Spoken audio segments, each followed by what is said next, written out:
More than 3 years after Russia's invasion of Ukraine, Europe's energy security is fragile.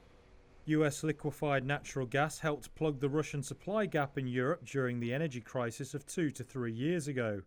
But since then, President Donald Trump has rocked relations with Europe by turning to energy as a bargaining chip in trade negotiations. Businesses are wary that reliance on the US has become a vulnerability.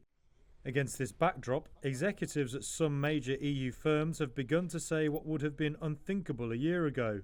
They believe importing some Russian gas could be a good idea. Leuna Chemical Park hosts one of Germany's biggest chemical clusters.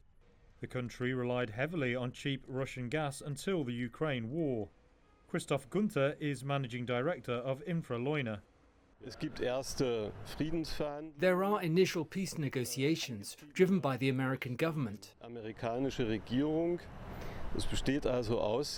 So there is a chance that the guns will fall silent.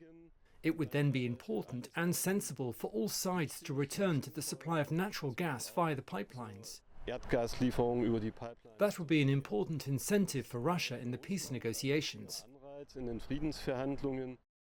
Any such move would require another major policy shift for the EU.